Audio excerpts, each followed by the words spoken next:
scène est regrettable mais prévisible pour les occupants illicites de la zone aéroportière.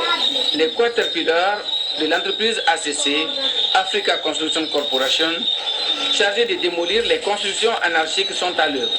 En présence des services des domaines, des huissiers de justice, ils démolissent toutes les maisons et réalisations faites sur les 1600 hectares illégalement occupés. Selon le ministre des Affaires foncières, de l'urbanisme et de l'habitat, les occupations illicites de la zone ont atteint une telle ampleur que l'aéroport est menacé de retrait.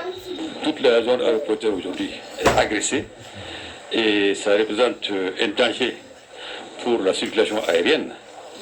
Et les choses sont telles qu'aujourd'hui, l'aéroport de Bamako court le risque de perdre sa licence. Ça, c'est la première raison qui légitime cette opération. Tous les occupants qui étaient là ont été recensés et indemnisés. On va continuer l'opération en allant notamment vers la zone de Toué. C'est prendre un risque que de construire sur les 7194 hectares la zone aéroportière du Mali. Cette zone aéroportière a été placée le 15 septembre 1999. Et ça, c'est décret pris en Conseil des ministres.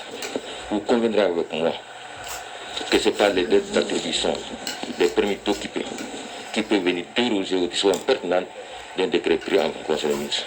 Si on ne libère pas la zone aéroportière, quelle va être la conséquence? Les gens qui sont dans ces zones trouées, le risque qu'ils courent, on prie Dieu qu'il n'y ait pas de crash. S'il y a crash, l'impact s'étend sur à peu près 5 km. Dans la foulée, les occupants non avertis ou qui se sont entêtés plient bagages afin de céder la place à ce destructeur irrésistible. Un imposant dispositif sécuritaire déployé veille nuit et jour. C'était un devoir pour nous de sécuriser cette opération parce que c'est d'une importance capitale pour l'État malien même. Si l'aéroport perd son certificat, ça serait un grave problème pour le Mali.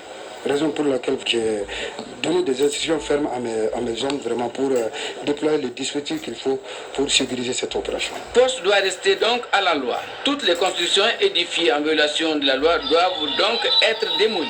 C'est dans l'application de la loi que les propriétaires des maisons et chantiers, les habitants immédiats assistent impuissants à cette opération qui coûte à l'État près de 321 millions de francs CFA.